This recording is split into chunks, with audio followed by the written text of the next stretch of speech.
Hello? Ah, it's midnight in Montreal. It's not 1 a.m. I think that would be Nova Scotia. What's up, everyone?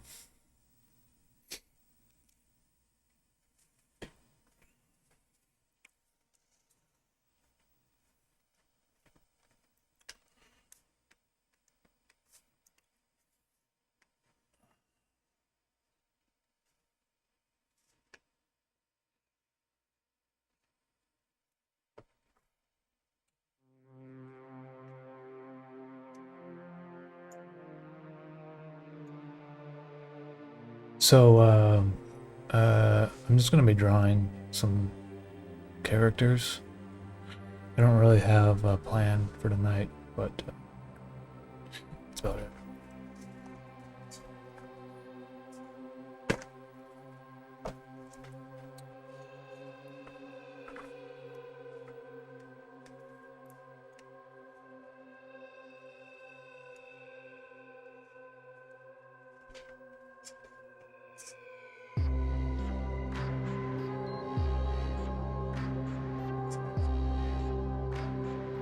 How are things? It's we have a heat wave in Montreal right now, so it's pretty hot. I got the two air conditioners on. So it's actually not that hot in here, it's just loud. But you can't hear it because probably got the noise filter on or something.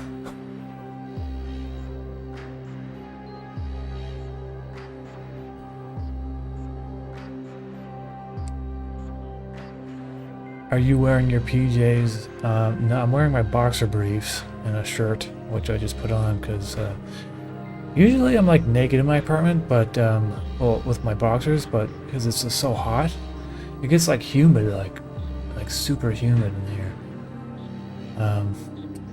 So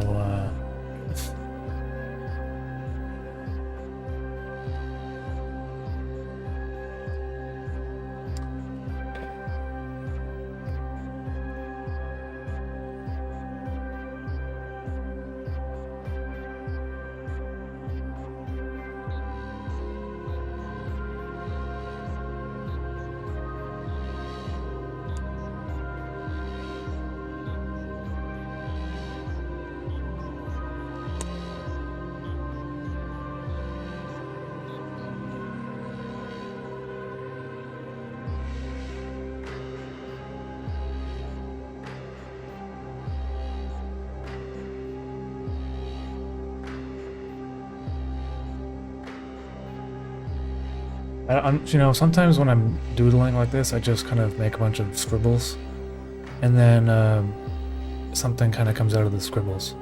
So it's gonna look like a bunch of scribbles for a while.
Question for you. I was at the new gallery in New York City a few weeks ago, and they're showing a bunch of Gustav Klimt's work. One of the pieces, Fable, has a heron with a frog that's about to get munched.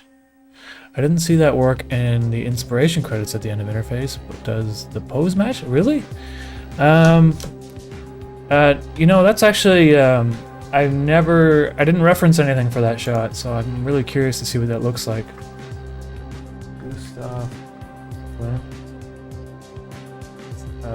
Frog, heron. What the? I guess it's like what is okay? Let me just see if. Which one were you? Did you see? Was it? Because I'm not. This isn't really giving me good results here. Gustav Klimt.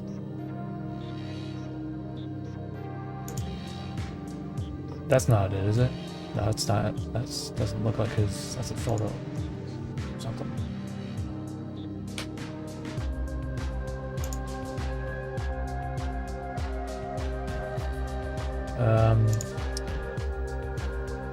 No, so anyway, every painting that I referenced, I'm pretty sure I credited, but I didn't intentionally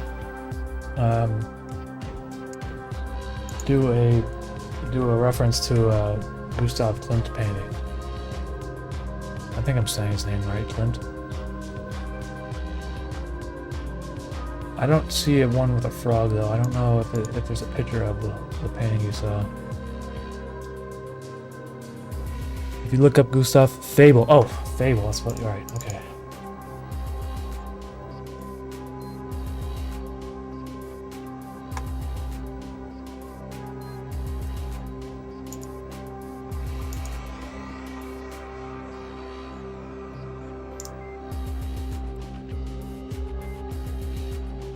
Ah.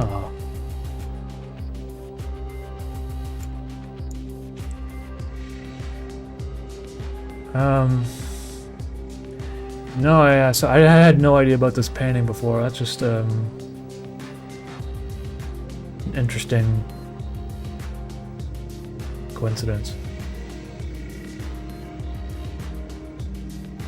I wonder what this painting means. I see a fox here. He's got like some sort of like vessel full of frogs, looks like.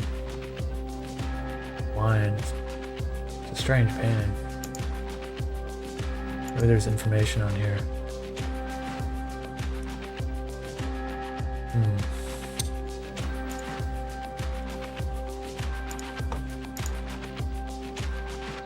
Symbolism.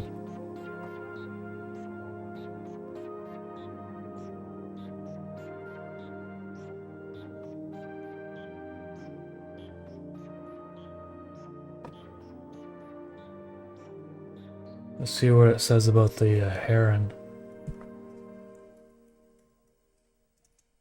Well, it doesn't say anything.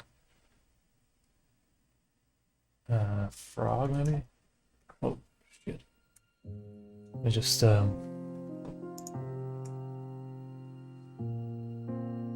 Matthew Anderson, thank you so much for making an interface. I'm losing a family member to old age currently, and your work has helped me immensely in my journey. Can't wait for the next safe mode. Hey, Matthew Anderson, thank you very much for that. And yeah, I know that safe mode is coming. I mean, eventually. I just been like really slowly working on it. I just, for some reason, haven't really been inspired by it. But I just got my drums recorded for a track that's for the music for it. But things are coming together slowly.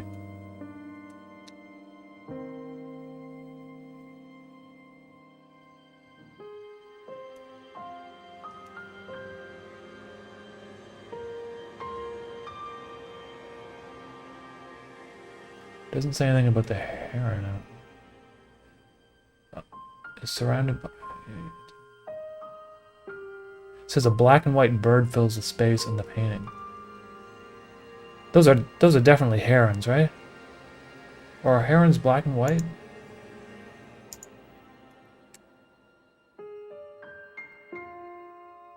Pair of animals balancing on one leg.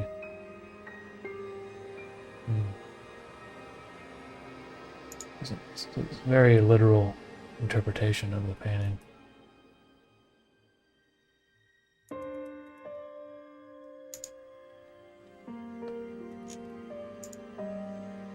I actually have like a book of symbols that I could reference.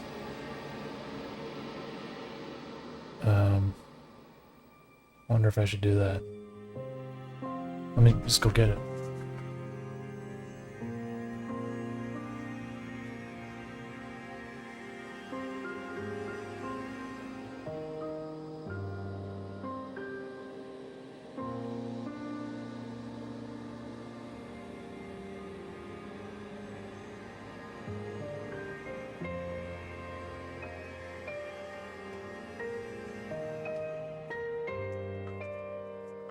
Okay, so I got this book.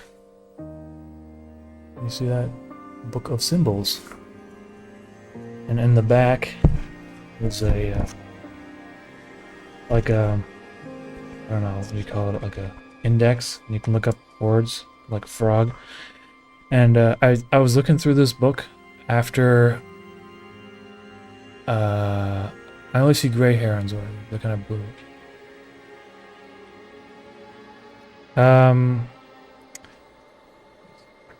So let's see if frog is in here, first of all. Fish? I don't think a frog would be in here. Fowl, fire,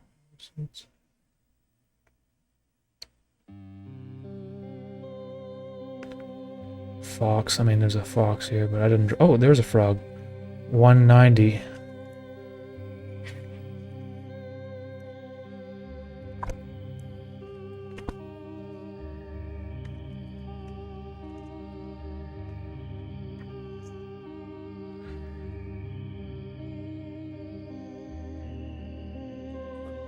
I don't know if you can really see that.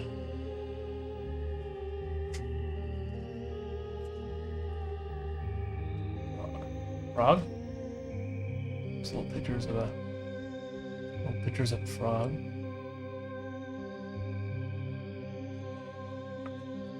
You can get this book on Amazon, I think.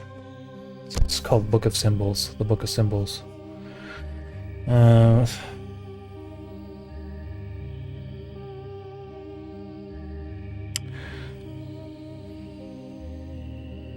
See if I can read something here that might be pertinent to. I don't know, like sometimes. So I was like trying to fix when I made interface. Like I didn't really think about what I was doing. So a lot of the kind of like things, like you can look up symbolism of things like afterwards, and it kind of sometimes it like made sense.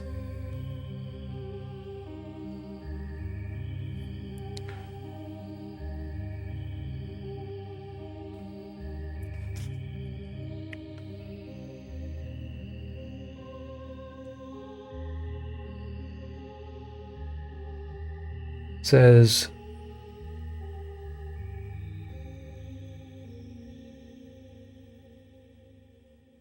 frogs are the first to let us know when nature is drastically out of balance. One of the reasons why, perhaps, in fairy tales they bring in what's missing.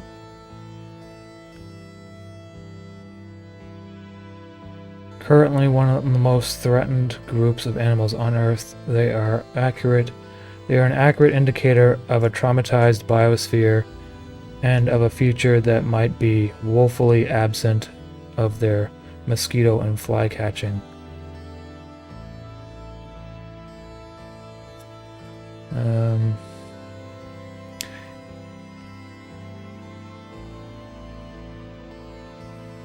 In dreams and fairy tales, the frog arrives quite suddenly out of water somewhere, just as an aspect, often princely, of self-substance emerges from the waters of the unconscious, but is not yet in fully conscious, recognizable form.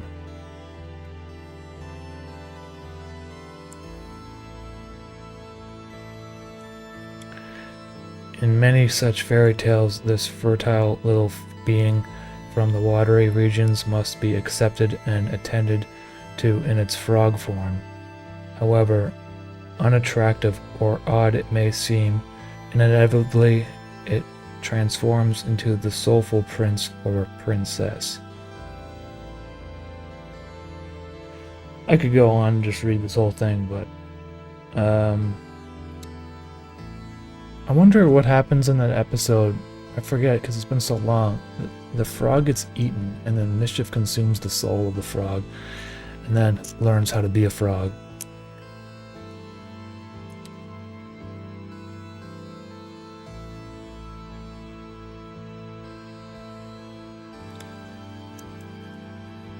Some of that sort of makes sense because Henrik's going back to his house and like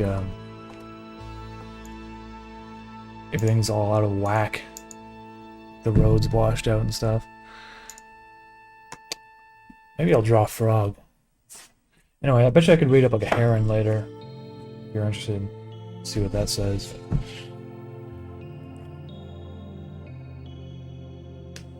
Precision mode.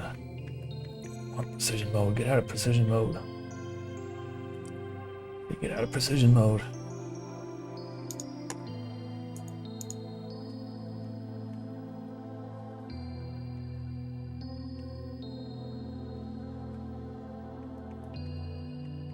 Why am I in precision mode all of a sudden? I hate this.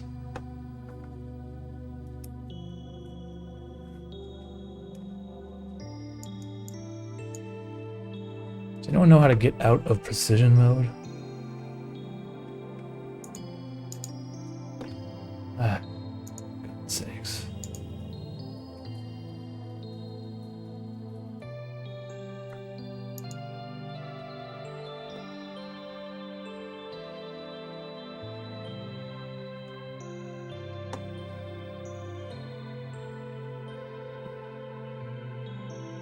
Where the fuck is the answer? Toggles?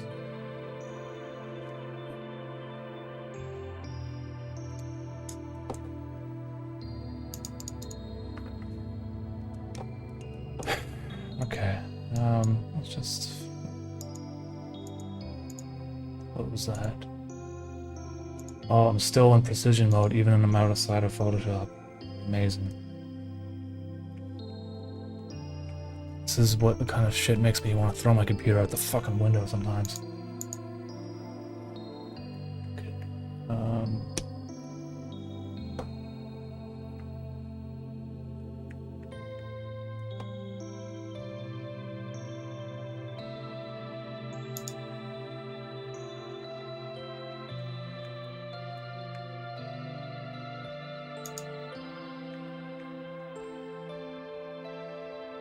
Let's see. I just bought the Calendar Man shirt. I'm excited. Hey, thanks, Danton. I just sent those out either yesterday or today, this morning too, so it should be in the mail. That website didn't tell me how to get out of precision mode, did it? It was just a bunch of... Let's see. Star Citizen.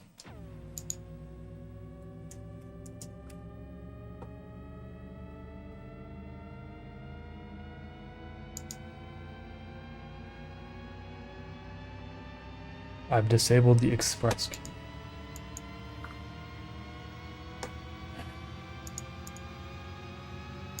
Oh, good.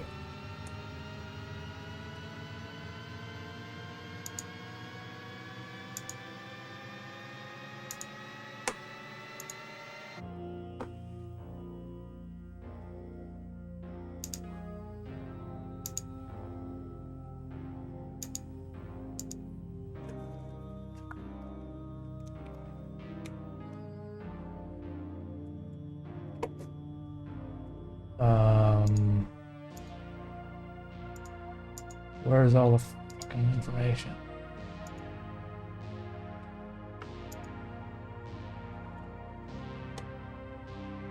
It's a button on your tablet. Yeah, I know, but it should be a button on mine. I mean, I don't know what...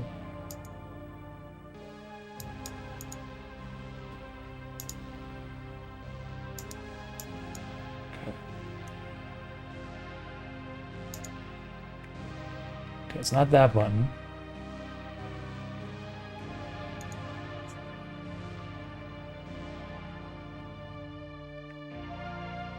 You know, in all of the time I drew interface, I never used...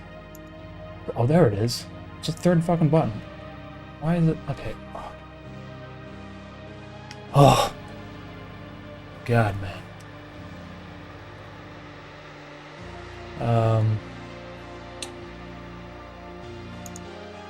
Yeah, let me just...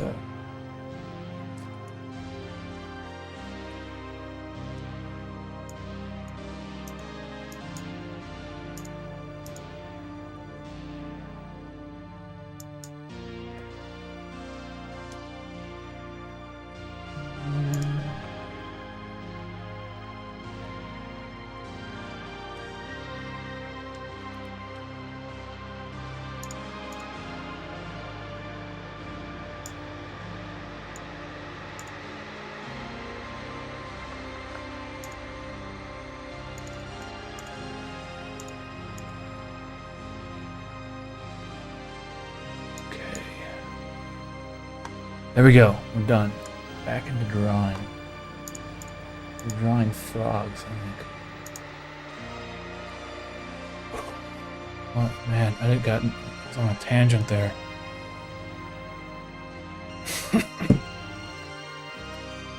All right. What's up? Oh, God. I gotta reset all these settings. It's been a while since I started drawing. Since I've been drawing, I think my settings got reset.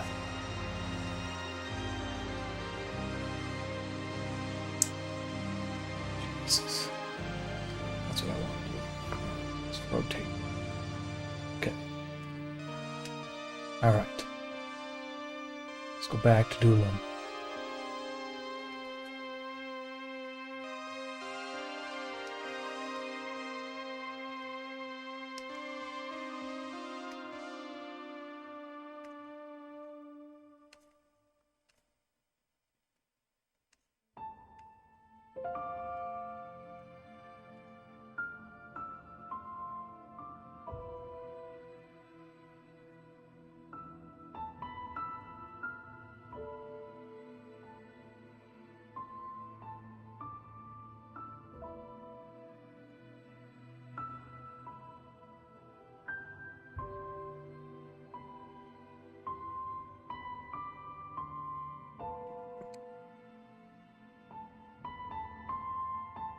Thank you for the help on the precision mode.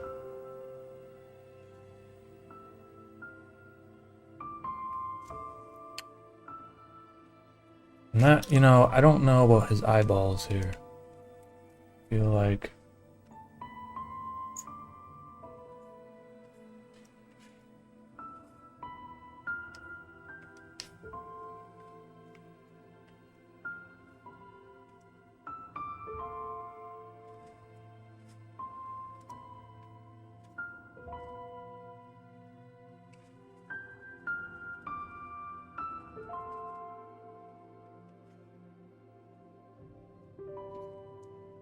do you make music to help visualize your stories? Basically, that's what I used to do. I used to just make the music. Well, I still do it. Sometimes I just like making music, and so I just make music first, and kind of make a story around the music, whatever kind of works best for it. Which is backwards. A lot of people don't do that in film, so I think it makes things a little bit unique, I guess.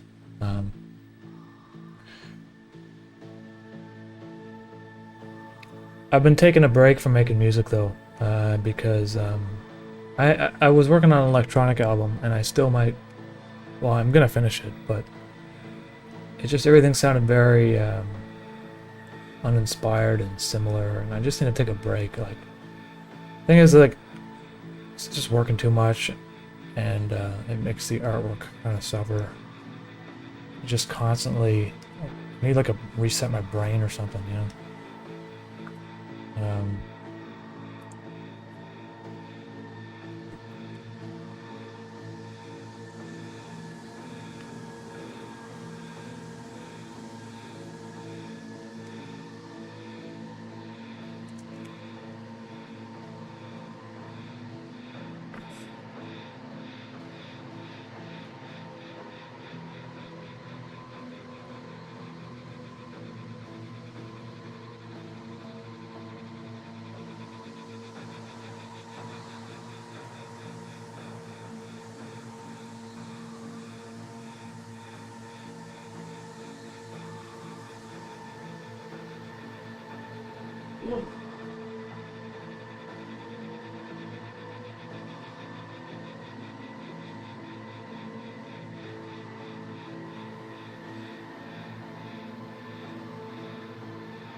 One runner, cool man.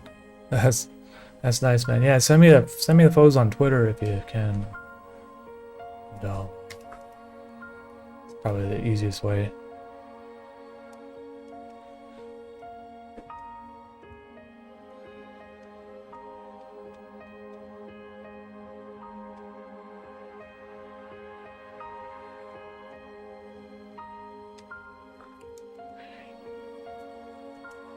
Yeah.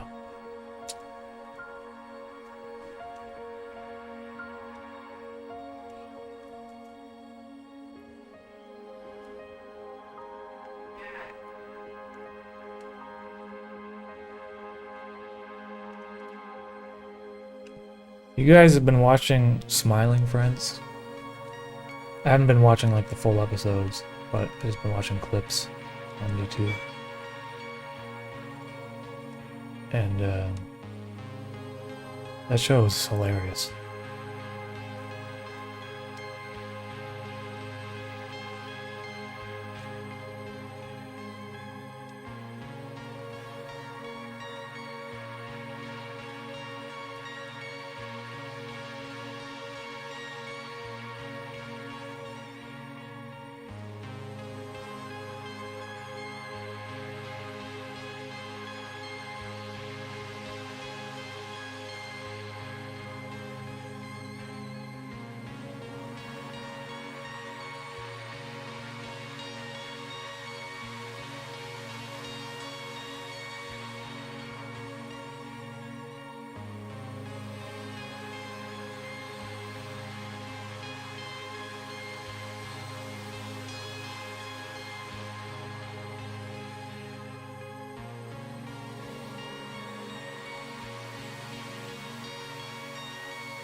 L Lord, thank you for that.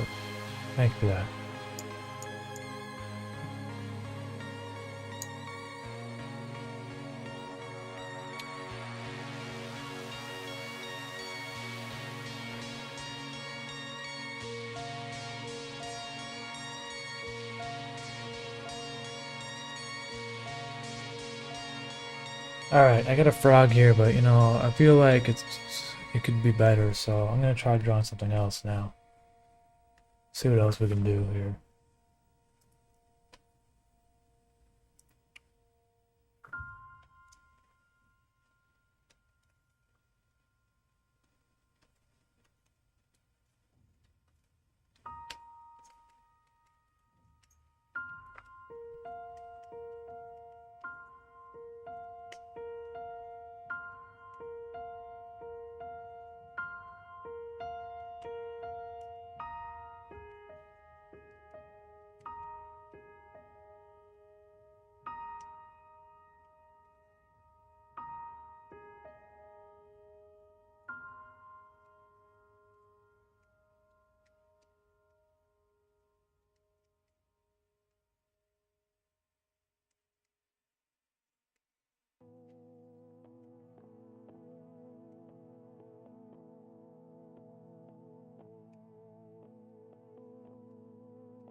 I don't know. What's going on here?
Do you follow other artists on Instagram? I'm a great fan of your art. I follow Voon. I follow Ethereal Snake. I follow a whole bunch of other people, but I can't really name them because I don't remember their names.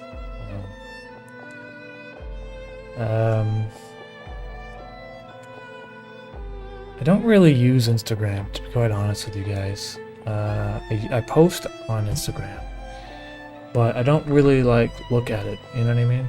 So I just post on there because you have to put things on social media basically if you want to stay relevant, it seems. So I do that. Just, you know, because like, yeah, you can't just rely on YouTube, basically. Yeah, Boone, of course. You can... Yeah, she has like a lot of animations on YouTube that are super cool. I guess like the perspective is all wacky and stuff, which is... And the colors, I love the colors. Well, I mean, that's her style, is like the crazy perspective and the colors choices. And the kind of like...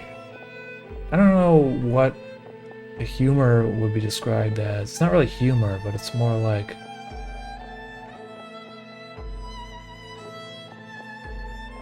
It's like social commentary, but without being like so direct about it. You know what I mean?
Slick Nick, I started a job at the post office. I can see why it can drive some people crazy. Yeah, man. I went to the post office today, and like, I don't know. There was like this old guy there, and he wasn't that old really. He's like in his 50s, and he's just like confused about stuff and just talking forever about, I don't know, mailing something. And like the people behind the counter were just like so frustrated because just fuck, dude, just how, like, you're a boomer. Like, how do you not know how to mail things? You know what I mean? And just you put a stamp on an envelope and you put it in the mailbox, or you just put the thing in a box and you bring it to the post office and they will do it for you. You're like, it's not really, I don't know what the big deal is. So every time I go to the post office, it's like confusion. And I could see it in the people that work there. They get frustrated.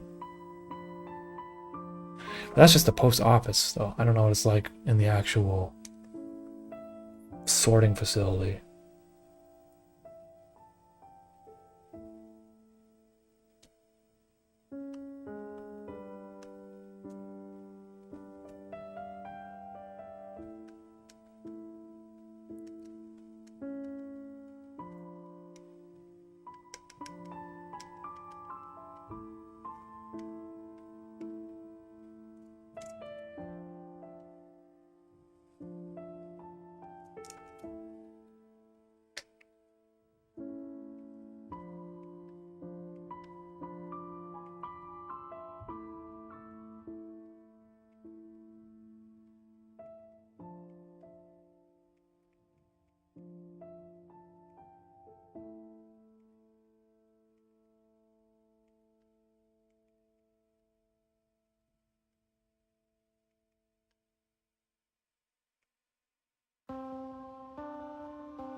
Society Man, I take it from your Herzog video that you're a fan of his films. What other directors do you like? I love Werner Herzog. And that one was... What was it based off of, called Cave of Forgotten Dreams? It's a documentary about some of the oldest cave paintings and some caves, basically, in France, I'm pretty sure.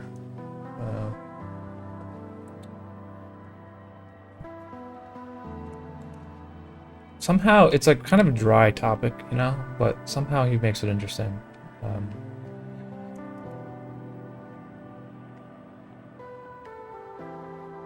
And he made one about the volcanoes. I forget the name of the film, though. But that was excellent. You know what I also like is that sometimes he just appears in, like, movies as an actor, but not even, like, good movies. Like, just... I don't know if you guys... Well, there was this movie called Jack Reacher, and Tom Cruise is in it. And, like, the bad guy is Werner Herzog. And I think they just casted him because he's got, like, a funny accent, basically. I think. I mean, he also looks kind of evil, like Count Dracula-like, but... I don't know, I just find that funny that he does that, too. Other directors, well, I always talk about Michael Mann, so I love Michael Mann movies. However, I tried watching Ferrari the other day. It just came on streaming, and there was a few things I didn't like about it, and I couldn't get through the film, so I just turned it off. But so typically, ever since like Collateral, Michael Mann has been like, he changed. I don't know who his DP was, but I think this is influenced by Michael Mann because it goes throughout multiple films. But he had this visual style that was very loose and like, it's digital, but it was like loose and it felt really raw. And you felt it a little. Well, you definitely felt it in Collateral. You certainly felt it in Miami Vice, and Black Hat. You also felt it in Black Hat. And the thing is, it was like, it felt like it was really cool. It was like kind of like, I feel like it's like cutting edge, and honestly, no one else is really doing anything like that. And if you don't know what I'm talking about, just like look up the trailer for Miami Vice, and you'll just look up the trailer for Collateral too. It doesn't look. It's they're shot on digital cameras basically. But what was I saying? Yeah. So anyway, so with Ferrari, he goes a more traditional route, and it looks just like any other film, and it's actually kind of boring to watch. Visually, I was bored from the visuals, and the story was incredibly boring. I don't know, like I watched 60% of the film and I was like, I don't care about any of the characters. I don't care about the cinematography.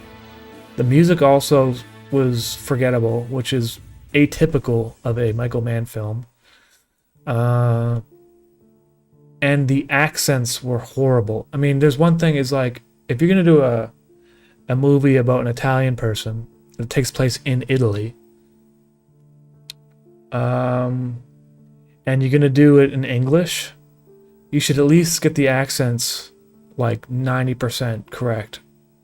And I don't know I don't know what the big deal is with Adam Driver. Apparently he's a good actor. I've never seen anything where I was impressed with Adam Driver, and his accent was like fucking like horrible. It was like, I don't even like that. I don't know if he studied Italians at all. Like it just didn't sound authentic. It felt really fake, and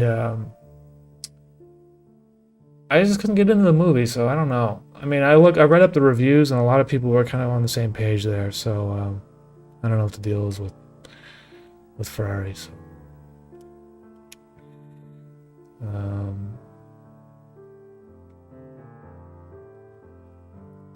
Umami, why not use pen tablet?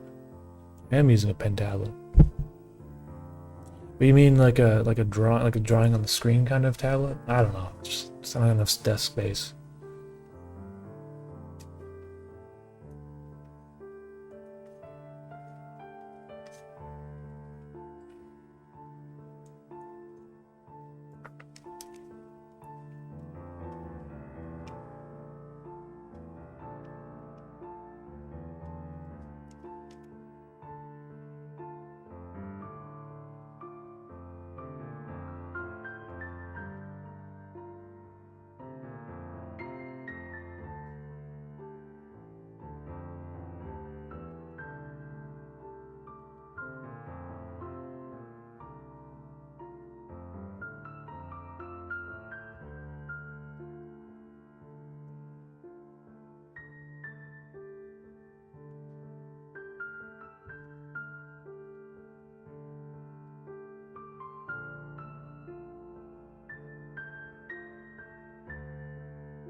Thoughts on Boy and the Heron if you've seen it. I haven't seen it yet, so I don't know. Kind of forgot about it actually. I'll definitely check it out sometime. It's got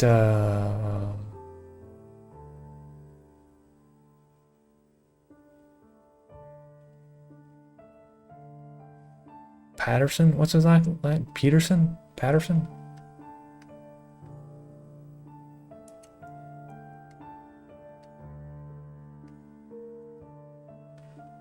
I like,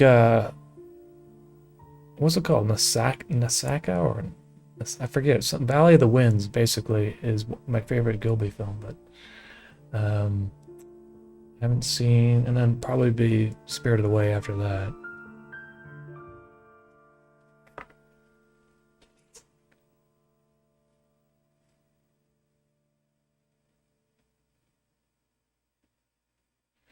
One Runner, the same. I don't understand how Adam Driver keeps getting cast and things. The same thing with In the House of Gucci. I haven't seen that either. The House of Gucci. Did you see Jared Leto in Gucci movie? No. Worst thing probably happened in Hollywood history. Well, that's because it's Jared Leto. And here's another thing. I don't understand Jared Leto. Okay, he was good in that movie Requiem for a Dream. Very good. I haven't seen any other movie where I was like, yeah, he's doing great. I mean, he must have like the best agent in the world, because people don't even like him. Like he's kind of he's strange. Like I don't know, man. I don't get it. I saw the Blade Runner movie, 2077, whatever, and I just thought his performance was like, he didn't seem intimidating. It just felt like whatever, like it wasn't very good. So I don't understand what the deal is with that. Have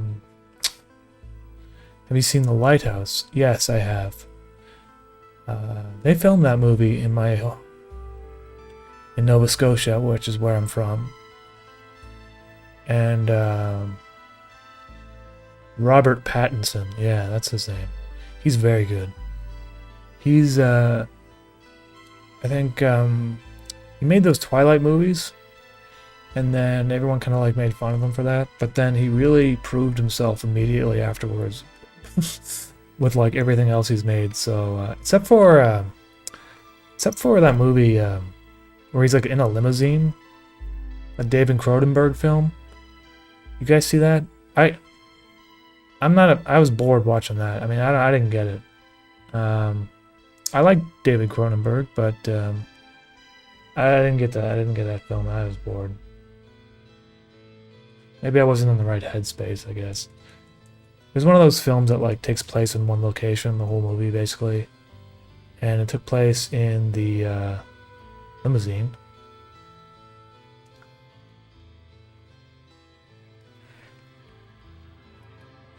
gonna close this frog because it's just not very good. I'm gonna save this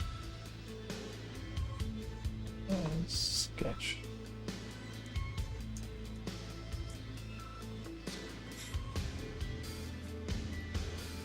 American Psycho. Jared Leto was an American Psycho? I don't remember what character he played. That was a good movie though. American Psycho. Oh wait, no, he gets his head. He gets like an axe to the head. I'm pretty sure. Yeah. Yeah, he was good in that. Yeah, okay, I'll give him that. Is safe mode over? I mean, here's the thing, you gotta stop asking me, like, you would know if safe mode is over, because I would tell you. It'd say the end, basically. Or I would put out a compilation, basically. Safe mode is on pause right now, and I'm working on it, but, like, it's not... there's no rush. Like, I don't feel like the need to rush and pump these episodes out. Like, what's the point?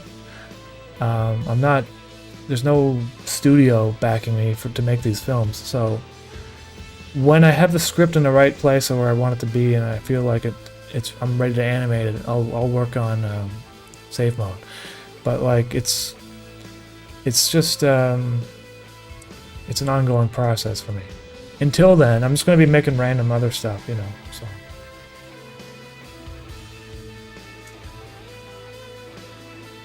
Like, it could be like, I don't know, it could be, I'm not going anywhere. Like, I'm still animating or drawing or producing stuff, you know. It's just, I know, it took a long time, like, it's been a long time. It came out in August of last year. It was like, it's almost going to be a full year. But I just don't have, like, the script in a place, like, I don't know what it is with, it's not working, so I don't want to force it, you know. Did you like Pattinson in Good Time? Yeah, I like that movie too. That was a good movie.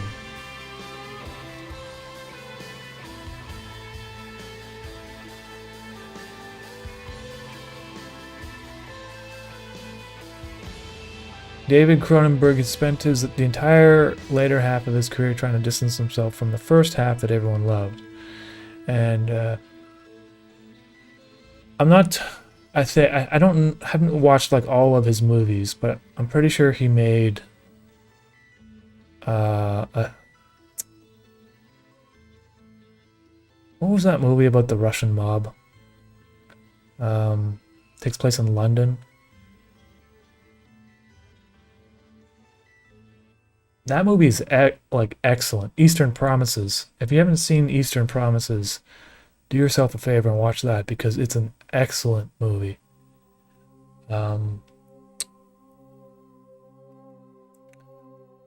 I don't know, like, I feel like most artists I don't know if they're trying to reinvent themselves. I think they're just trying to challenge themselves and do something different. I mean, it's like me, basically. Like, if I were to sit here and draw this, if I just sat here and made parody videos of, like, children's animations 5 years on, I think it would be kind of lame, don't you think? Like, if I was still doing, like, I don't know, McDonald's and fucking Thomas the Tank Engine bullshit. It's like I'm like 34. Like, it's kind of strange to be doing that at this age. So whatever I'm doing now, I just kind of feel like it's more I'm just kind of try to keep it more original, you know.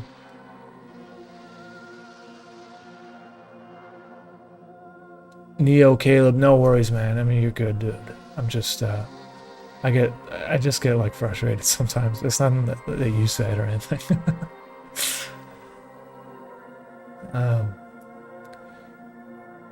Do you have advice for smaller animator channels? I don't really anymore. I used to, but YouTube's completely changed.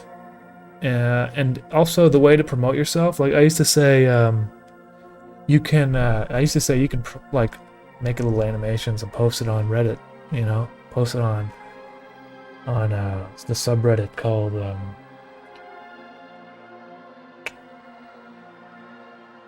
YouTube Haiku, but that's dead now. So I guess if you were to get an animation, I'd say TikTok maybe. But getting people to go like from your TikTok to your YouTube is like pulling nails or pulling teeth. So I don't know, man.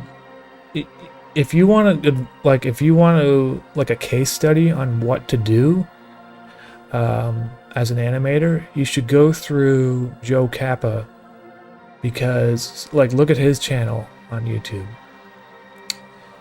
And rule number 1 is make something that is very it feels real and comes from a place that you can relate. Like he makes his characters, the reasons why Joe Kappa's cartoons are so funny is because the characters feel like real people.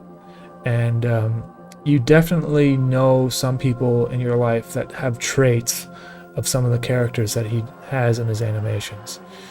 And he exaggerates them a bit, obviously, but not to an extent where they become flanderized. They still feel like genuine, I guess. And the corniness is it's like a new form of comedy that I don't really know what you'd call it. It's not ironic.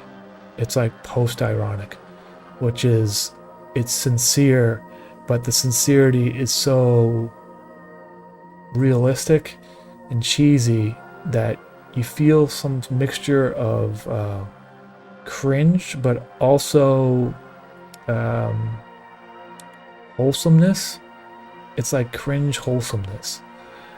And there's nothing like super gross about the comedy either, which I feel like is a little bit kind of an old style, of like an old, it's not, if you want to do something new that's people are gonna feel like fresh, watch it. You can't do old like Happy Tree Friends stuff, like that's not gonna do well in today's YouTube market or whatever. Anyways, yeah, I would just say I don't really have advice. Basically, the thing is you have to just, whatever it is that you're making, make it feel genuine and real, and that's all I can really say. And the artwork doesn't really matter that much.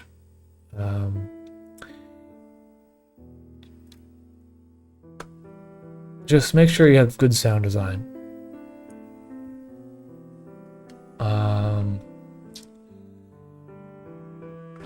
That's my advice for animators, I guess. I don't know if you can really call that advice. But Joe Kappa had so there was another show on Adult Swim called Day World by this guy Cole Cush and a few other people. I just forget their names. And it was a pilot that came out on Adult Swim, and it wasn't picked up for a show, but they made Day World, and then they made this other show called The Family, which is like Family Guy. It's like a Family Guy parody, except they're like all super friendly and stuff. Just look up Eternal Family on YouTube.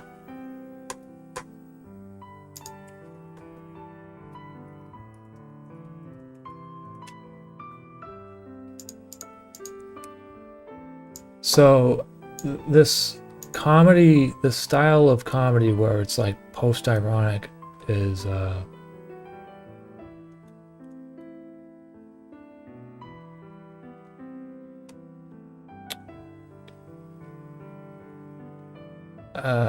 where is the videos?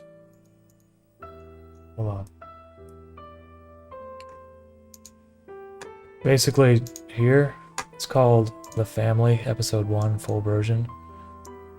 And it's a similar type of humor, which I think now that Adult Swim has picked up Haha You Clowns, you're probably going to see a lot more kind of this humor popping up now all of a sudden.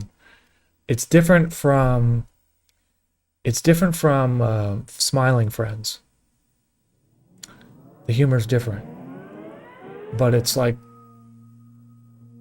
potent. You know what I mean?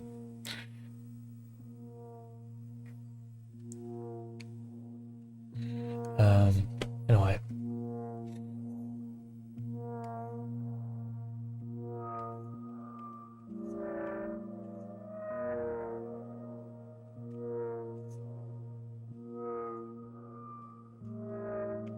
I don't know.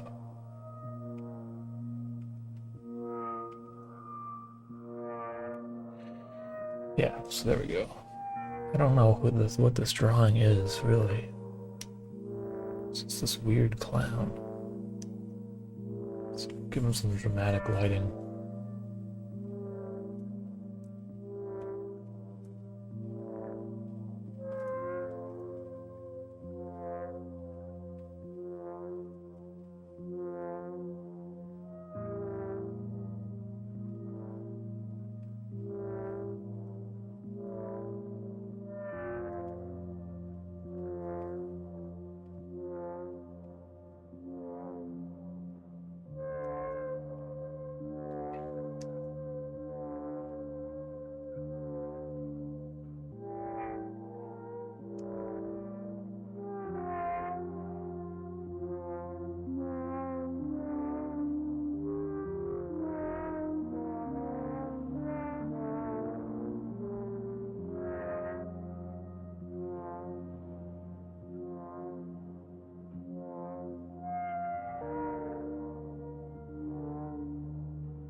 Society Man. Yeah, so that kind of like flat Family Guy style. I wouldn't even call it Family Guy style because it's worse than Family Guy.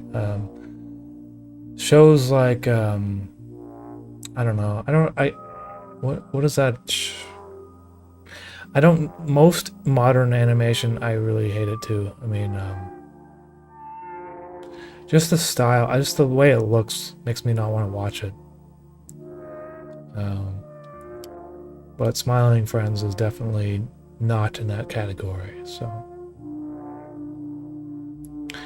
this is not for save mode. I'm just doodling. I'm not doing anything important right now. I'm just messing around.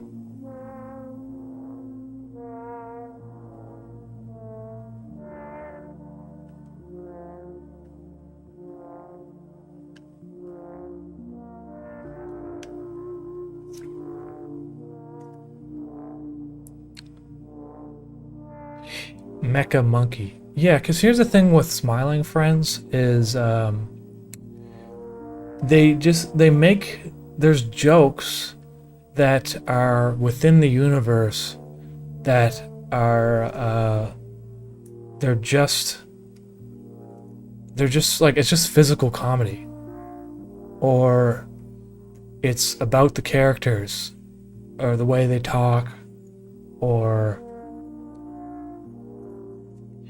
it's not like topical. Like, it's not like, oh, they're making fun of Hillary Clinton, or you know, or they're making a joke, like a jokey joke sort of thing. It's kind of just like contextual humor, which early Simpsons was like all about that. Just like humor, like when Bart would like pull pranks on people and stuff, basically.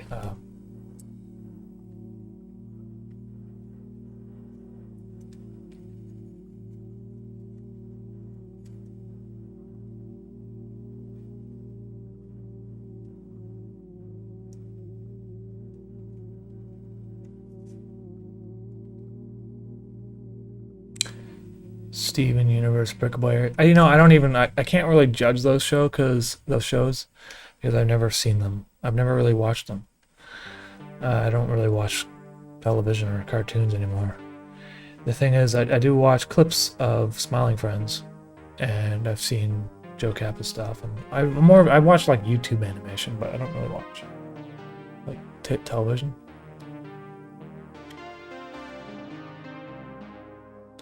What did you mean when you said the art style wasn't as important? So like the art style, like, okay, look at Joe Kappa's animations, okay? Physically, they're funny to look at, right? But if they didn't have the same kind of potent humor, the art would not live up on its own, I would say. I wouldn't say people, because I've seen that kind of drawings, those kind of drawings before, and they work perfectly for what he's doing. But what I'm saying is that if the humor wasn't there, if the writing wasn't there, the artwork wouldn't be able to carry it. And so I'm not saying that as a negative thing. I'm just saying that like artwork isn't really as important as you may think it is. Like it enhances things, but like if you draw poorly and stuff, like it's not going to negatively affect your whether or not people want to watch your animation or not, so long as the jokes and humor and timing and everything else are good, is what I'm trying to say, basically.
Good art but bad writing can make a show unbearable. Yeah, exactly.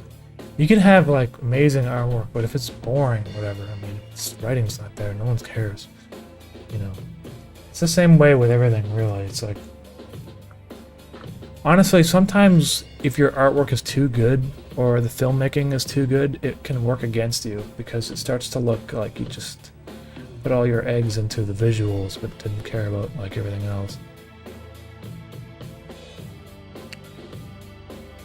That's the trope that you see on YouTube. All those like YouTube channels that teach you about cinematography when they go on about like the best lens that they used in this movie or this bokeh and all this shit. Like none of that stuff matters.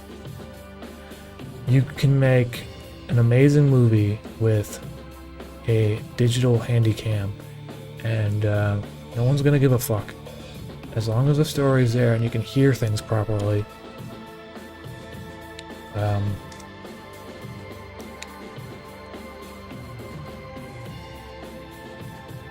mean, yeah, if you want to get good at cinematography and stuff, then... But, like, I think, like, the worst thing I find is when I see, like, those channels and they're, like, going on and on about, like, this certain lens or whatever. And not even the certain lens, they like go off about like the focal length, like the 50mm or like the 35. It's like it's all dependent on the size of the sensor for one, so like it's gonna look completely different depending on what camera you're using. Then there's like speed boosters and stuff and all. It's just, I don't know, I'm going on a tangent here, but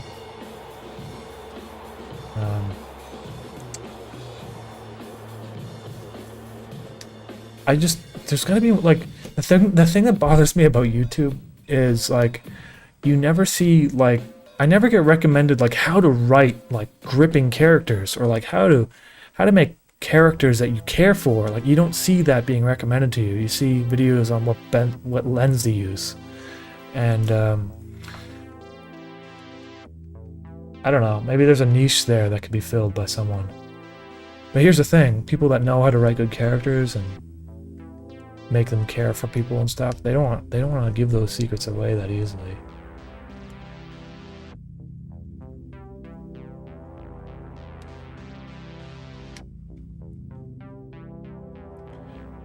M1K coupon. My bro left on his submarine and I'm sad. My goodbye gift to him was the same poster behind you. Oh, Barry. Will you have more original paintings on canvas for sale soon? Thank you for everything. Thank you for the super chat. I haven't put my paintings on canvas only because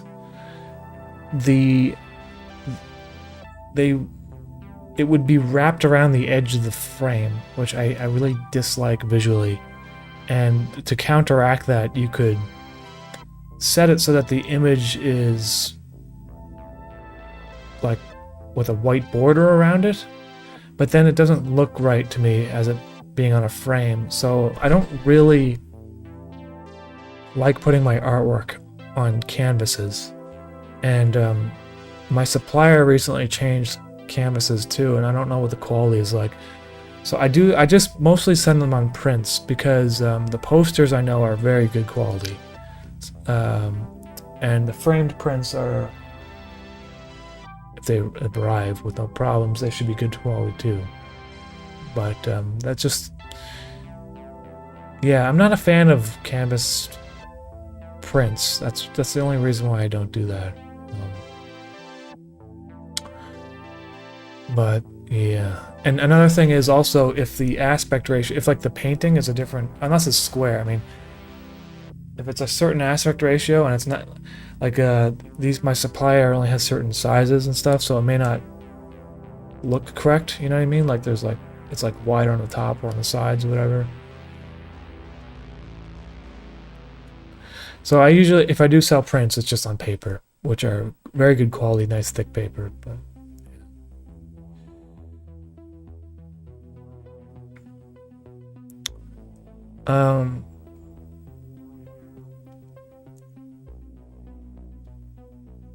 the way to learn writing is to read. Yeah, I'd say so. But you can consume writing a lot and not really consider how a story comes together. There's a book I would recommend if you guys really want to get into writing books and stuff.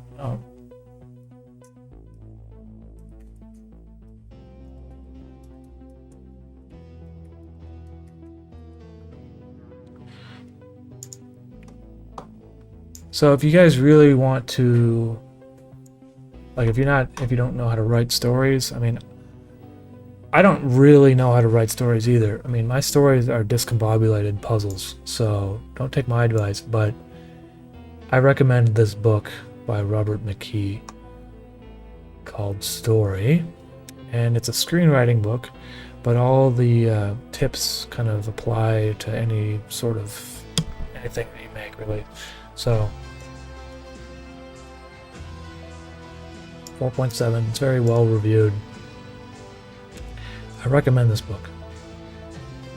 That my screenwriting teacher in film school made us read that book.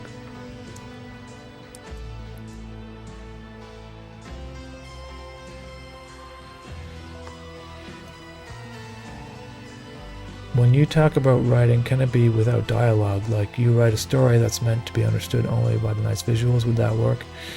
Yeah, of course you can do that. Like, yeah, like Henrik, you know, one of my characters, he doesn't even talk, right? He's just, but yet you still feel connected to him some ways.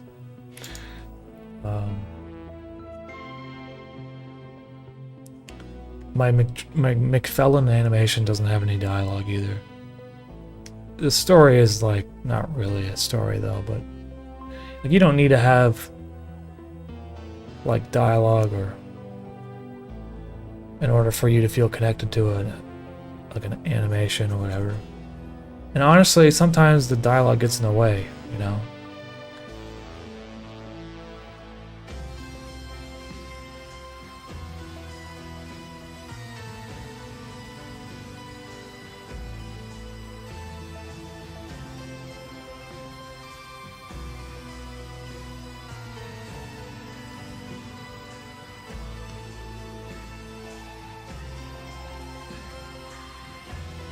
Yeah, I mean, I would agree that if you should read bad books, so just so you can recognize what makes them bad, you know what I mean?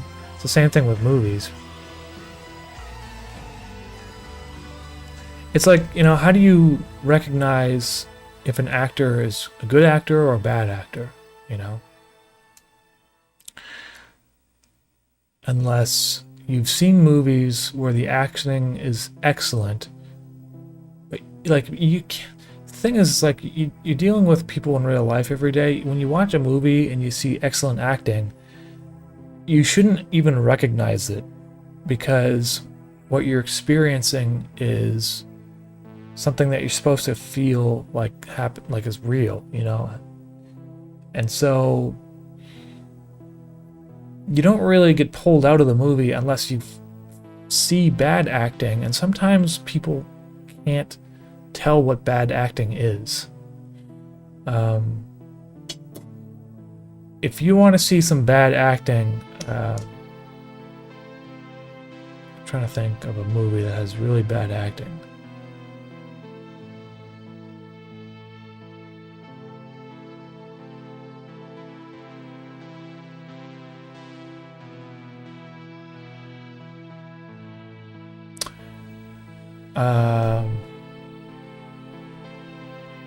Okay, so I love Clint Eastwood, but his movie about the car, what's it called?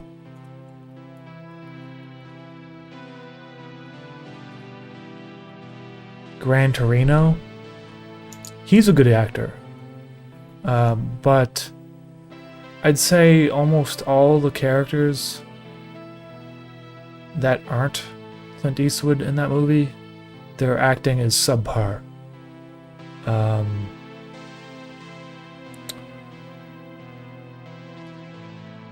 Also, you know the movie The Whale? The Whale with Brendan Fraser in it. There's like that woman that shows up. It's kind of like a housekeeper slash maid slash like friend slash, I don't know exactly who she is. She's like someone that takes care of him or visits him. She's not a good actress. Her acting is pretty bad, actually. It doesn't ruin the movie though, so it's fine. But that's an example, in my opinion, of what bad acting is. And I can't really. You kind of have to like watch the movie to see what I'm talking about, but it kind of just like looked like she was reading her lines. She didn't feel like a person. That's in my opinion, though. That's just my opinion. Maybe some people thought she was a good actor.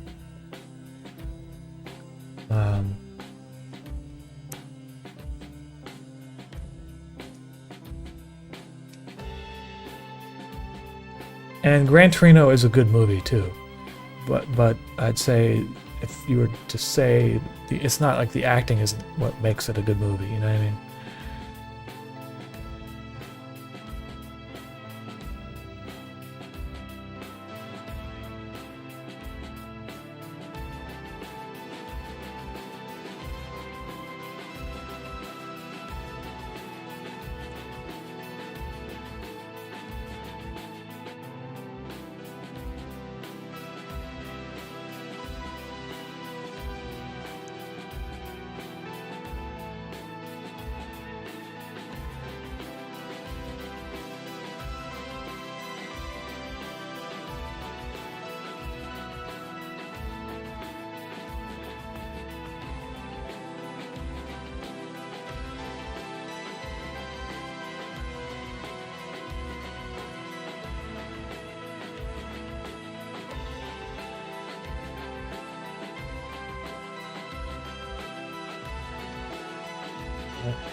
Al Pacino went from one of the most understated actors to one of the hammiest over his career. I haven't really seen more recent Al Pacino movies, but he goes from being amazing, like, well, obviously The Godfather, but in the movie called The Scent of a Woman, I think his acting might even be better in A Scent of a Woman than it is in The Godfather, because I just feel like he had more experience. I don't know. There's some movies where he's...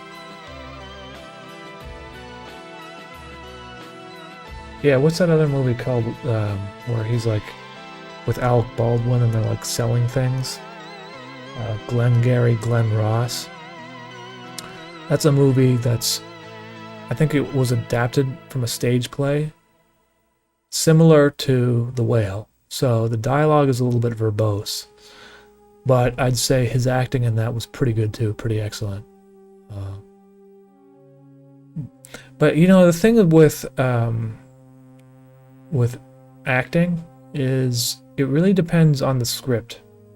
Like, you can give an amazing actor a mediocre, poorly written script, and they're gonna be it's going to be a kind of a whatever.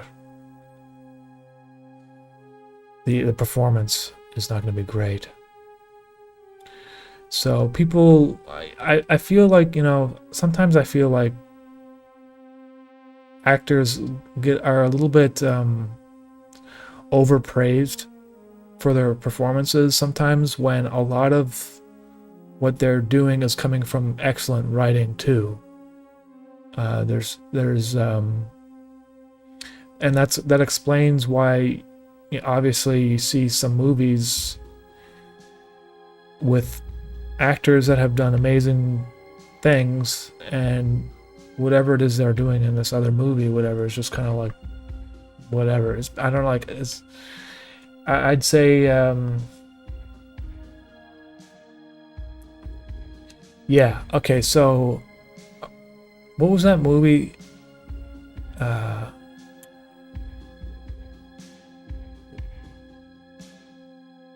The guy from Better Call Saul, was it Bob Odenkirk? He came out with this movie called Punch or something, or he's like getting punched a lot. What?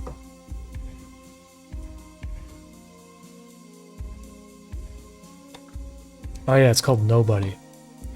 So Bob Odenkirk is an amazing actor, or can be an amazing actor, but I really disliked... I didn't like Nobody. I thought it was a dumb movie. Some people, it's just supposed to be entertaining. I mean, it's just supposed to be an entertaining movie. Not everything's supposed to be cerebral, you know, but I just felt it was like... For me personally, I didn't enjoy it, even in a dumb sort of way.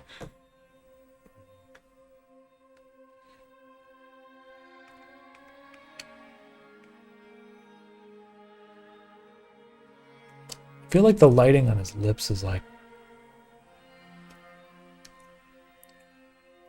wrong somehow.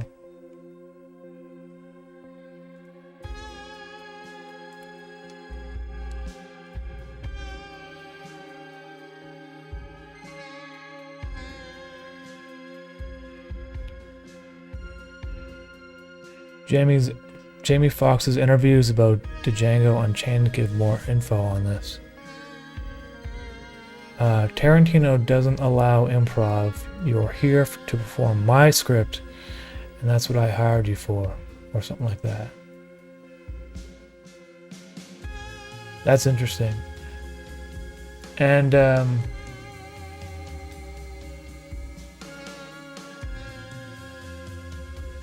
yeah, I wouldn't say like I'd be against improv. I'd say like if you got time, leave it for last, you know?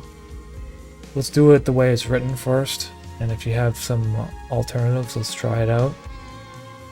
Was that David Lynch? He has a quote, something where he says like, "I'll never say no to," and what he says, I forget what he says. I'm paraphrasing, but he says something like, "I'll never say no to like a good idea, but I'll never accept a bad idea," or something like that. Like, I don't know exactly what it is. I just butchered that. He said something else, but it's a similar sort of thing where if people are like suggesting ideas that are different from the script, you can be open-minded to it as long as you have time, you know.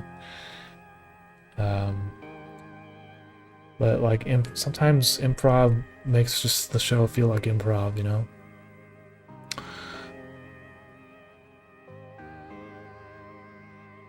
If the writing in the script though is not good, sometimes the improv will save it.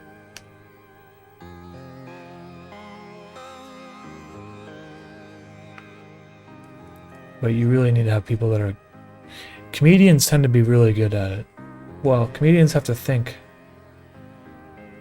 kind of like in abstract ways all the time. So I guess they're just more like attuned to improv because I think that's what makes Bob Odenkirk such a good actor. And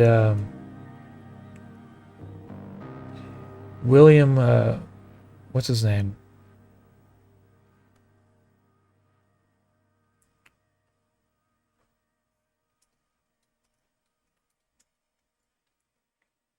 Robin Williams was a comedian, and he's also a very good, serious actor as well. I don't know if you've ever seen the movie 1 Hour Photo. That's a pretty good movie with him in it, where he's plays a serious character. And I've seen movies where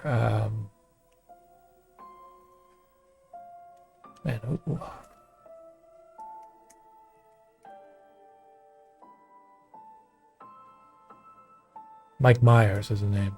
Mike Myers. I've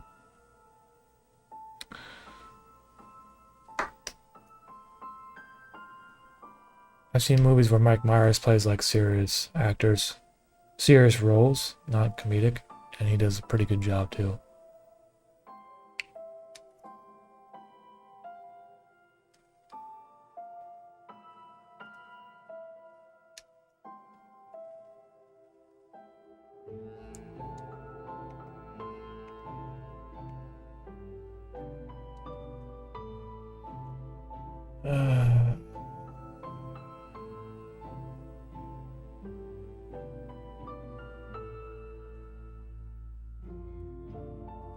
Lynch, when asked to explain his movie, no, yeah, I mean, that's something I'll explain certain things about it, but I really don't want to have to explain interface.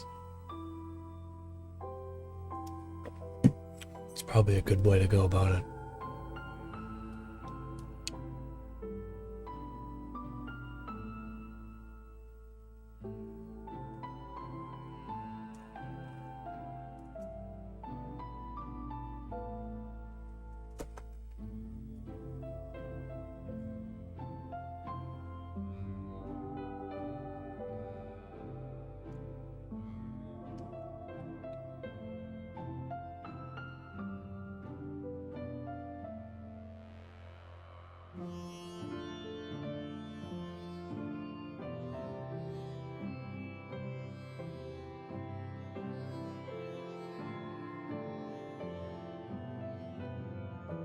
You went to film school. Did you have to take acting classes too?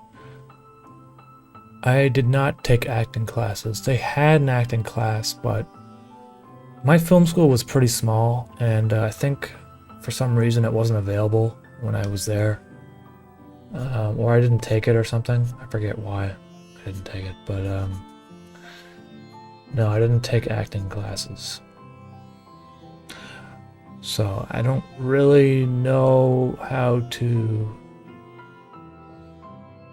act or teach or recognize acting that's good or just kind of intuitively.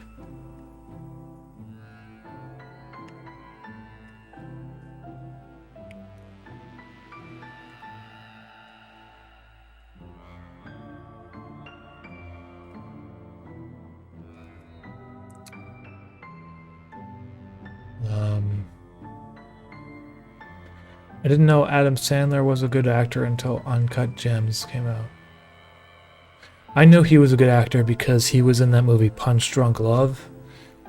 And that's another movie where he's more serious, and he did a great job in that. And that movie came out a long time ago. And I kind of knew when Uncut Gems coming out, and I saw the trailer, I could kind of tell that he was gonna like pull off like an amazing job somehow again.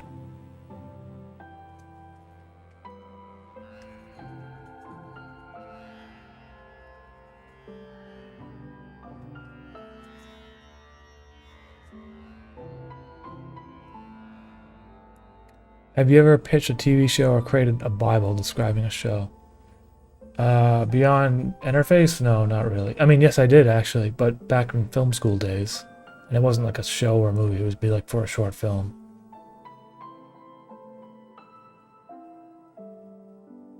I don't really like doing that kind of stuff though. I don't like planning a whole movie out ahead of time. Like, that's not how I made Interface, and I don't know if that's ever how I'm gonna be able to work. You know?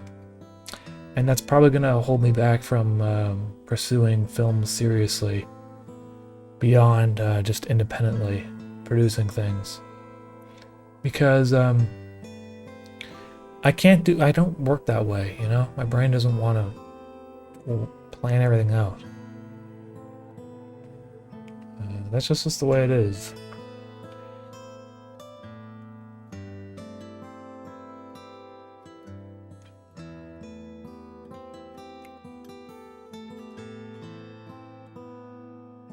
What context are you willing to offer for the clown you are drawing? There is no context, it's just some clown smiling with dramatic lighting. I don't really have a name for him. I don't even know why I gave him a little hat.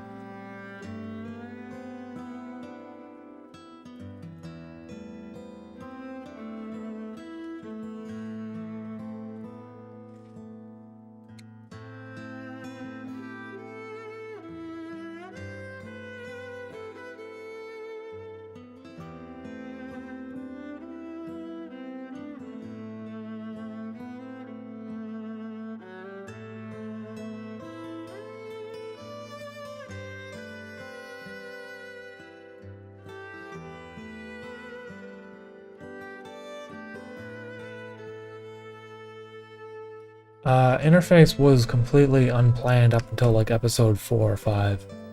And then around then I started just kind of piecing things together in my head, loosely. And then around episode like 11, 12, 13, 14, then I started thinking more seriously about how it comes together. And towards the end, I really had to make it come together in some sort of way. And so I did think about it more concretely. But like episode, you know, a lot of the stuff I was just kind of just doing it without thinking. I don't really know. Like even when I made the music, like people really love the Interface intro music where he's on the bus. And I'm pretty sure I like just pumped that out in like a week without really considering anything. I was just like, this sounds about right, and then sometimes that's the best way to work, you know, because a lot of the stuff doesn't really matter too much. If you overthink things, you're just gonna make something worse. So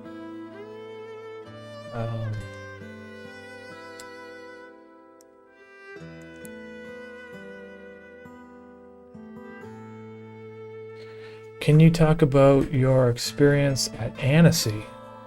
Yeah, so Annecy was last year, and I submitted stuff safe mode to it, and then I didn't get in. So I was like, okay. And then they emailed me like and said, oh, so you didn't get into the program, but if you want to get into like the Annecy what the fuck it's called screening, which happens, there was like 3 screenings of this. We'll put your film in that. And I was like, sure, okay, that sounds honestly, from what I understand, the what the fuck screening is like it's very popular. It's like it might have been even more popular than if it was just in the regular short screening, because a lot of people go to the what the fuck screening because it's just like the weirdest stuff, and it's at like I think the premiere night is like at midnight or something like that, and it was wild, man. There was like, I think the theater was like the biggest theater I've ever been in. I think it was 1,000 people if I remember correctly, and it was packed. It was like a full house, and so that was really fun.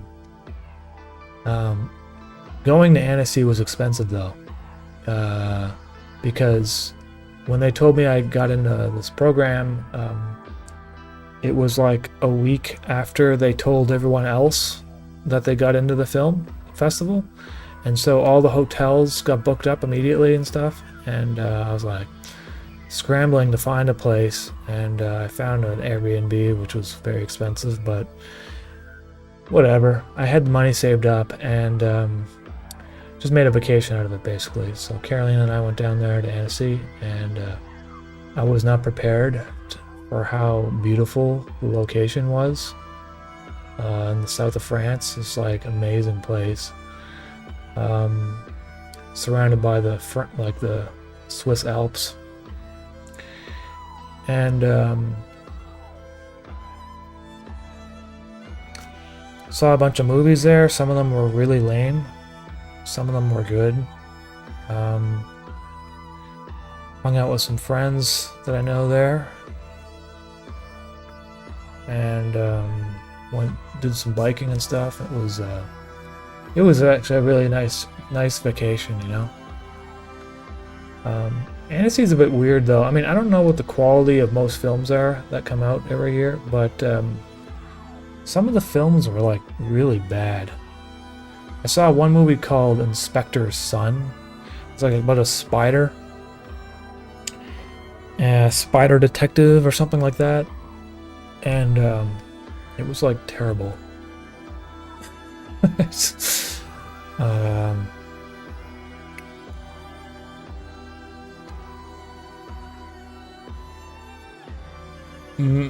Yeah, Max Oranges. It wasn't in competition, but it was in like it's screened at Annecy to a full house. I mean, who cares if it was in competition or not? You know what I mean?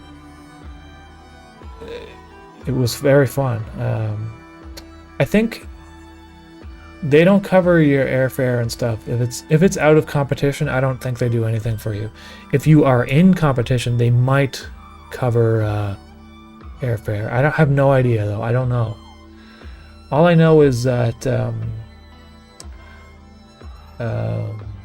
what do you call it? The Ottawa Animation Festival. They cover the hotels and travel too, if you get in. And they paid for my hotel like the past 3 years. And yeah, so I don't know how many, like, I'm in their good graces, but I don't know how long that's going to go on for, you know. I did submit something to them this year, but we'll see if I get in or not.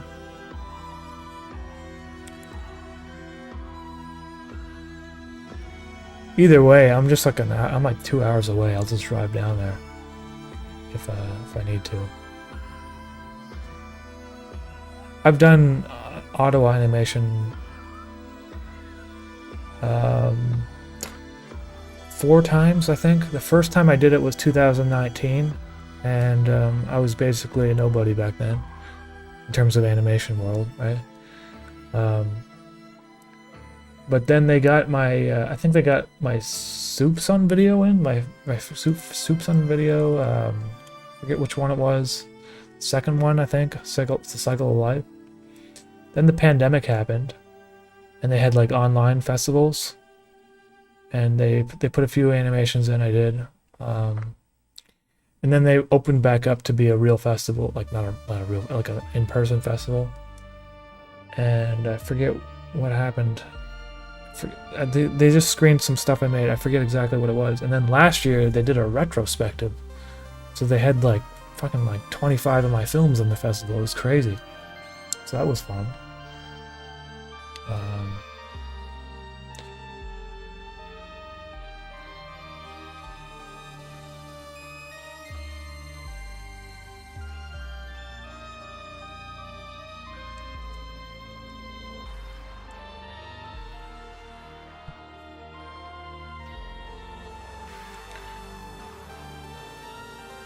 I think I get special treatment because I'm a Canadian, and you know there's not too many Canadian animators. Well, there is, but you know, not really.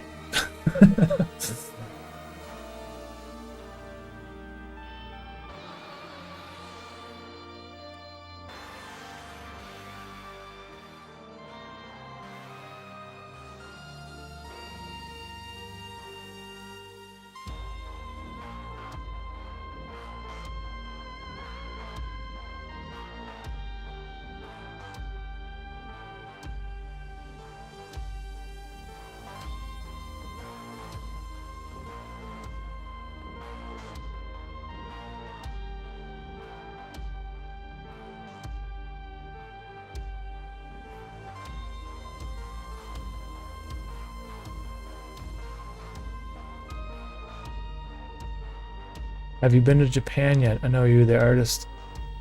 I know there are artists that would love to collaborate with you. Man, I would love to go to Japan and collaborate with some artists down there for sure. That'd be awesome. I have never heard anyone from Japan though, so if like in terms of collaborating and stuff. I sent a Sunday shirt, I think. There's nothing sweeter than Sunday. I sent that to Japan last week. I don't usually get like merch orders in Japan because I think the shipping's like really high.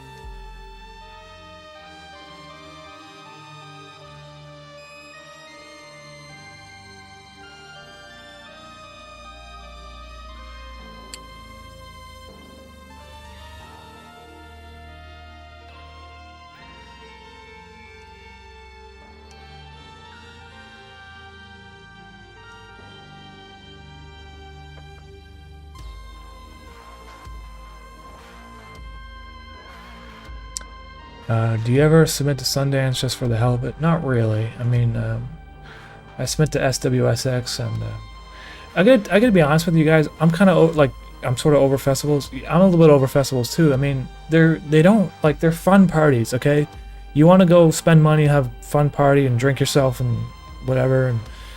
And film festivals are great for that.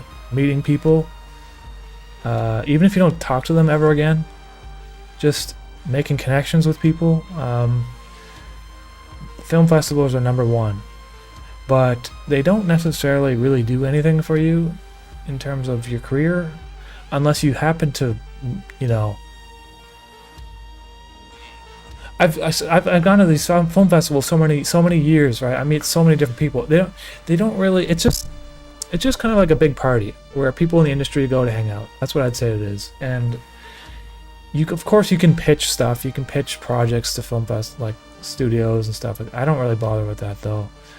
I'm not really business minded. Like I'm more of just kind of like aloof and just kind of want to just do whatever the hell I feel like doing. So maybe I'm not the right person to ask. There's some people that probably got some great business opportunities out of film festivals, but me personally, I just feel like you know, they're fun parties basically. I don't know what else to say really.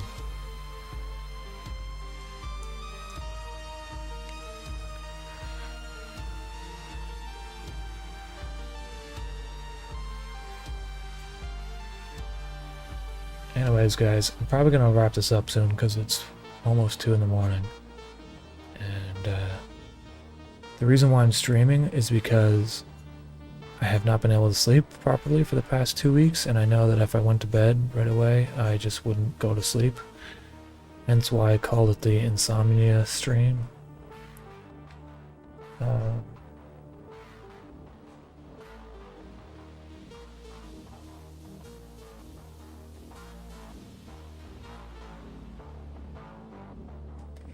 But anyway.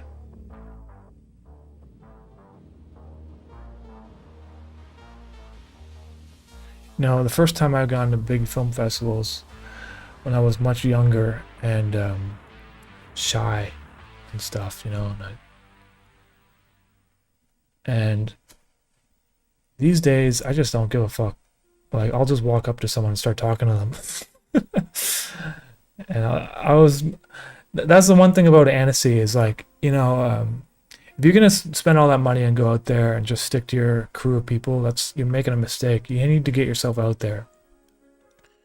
So I went to these like meetups, these meetings we got invited to, like a director's meeting and stuff, and I literally just talked to as many people as I possibly could.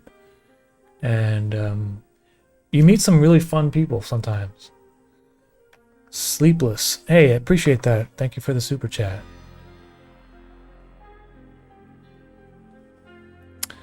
But you're not shy now. I mean, I am shy sometimes, you know, but I'm also older, and once you start getting a certain age, that kind of stuff doesn't really affect you that much anymore. Or you kind of get it in your head that you have to get over this shyness. I mean, shyness is really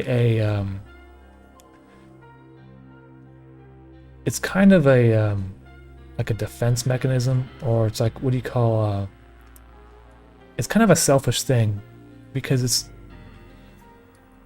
here's the thing, no one gives a fuck, really, and people want to talk, and they want to talk about themselves, they want to talk to you, and you know, you can look in their eyes basically, and if you can tell if they want to talk to you or not. And or if you see someone standing around with a drink and they're just pretending to drink or whatever, it's because they're being shy too. You just go over to them, just fucking say just anything. What's going on? You know, like, most of the time, it's like 95% of the time, they're gonna be happy that you like started talking to them, because that's why they're there too. They're there to meet people. They're at a film festival. What do you think? They just, you know, that's all there is to say, really. The thing is with animation film festivals is everyone's like a weird introvert, like everyone. I'd say 90% of them. So you kind of have to like put yourself out there and just start talking to people, because they're all like weird animators, right? And they don't get out much. So I don't think it's like that at other film festivals. I have no idea. I haven't really gone to many live action film festivals.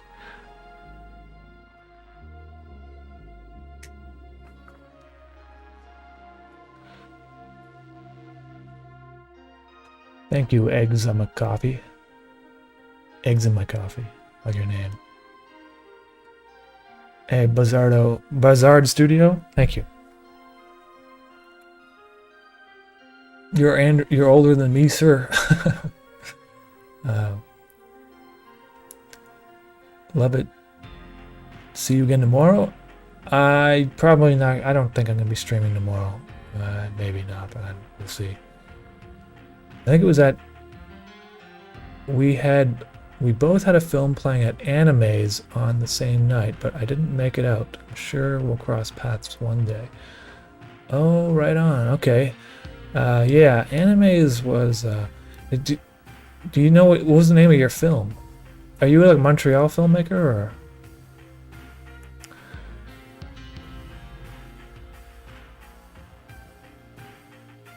Sent you a pic on Insta. Thank you. I'll check that out. Okay. Let's see here. I think I'm done for tonight. I'm just gonna like put my name down here.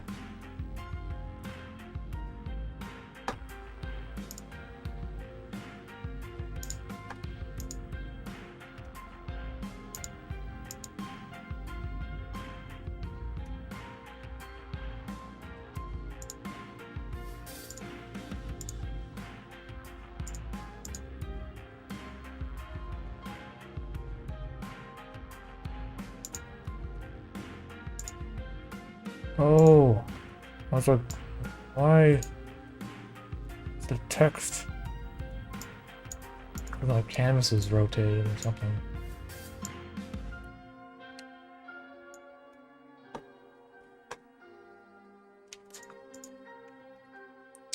Oh my god, which way is it supposed to be?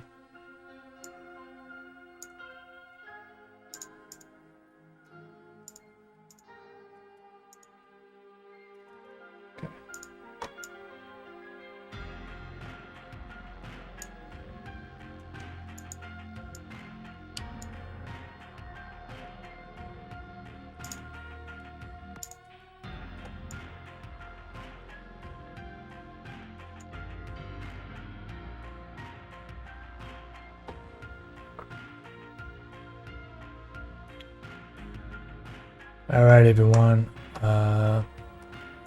yeah, that's it for tonight, so I will see you guys next time. Have a good night. Take care everyone. And thank you for everyone for the super chats and stuff. I'll catch y'all next time.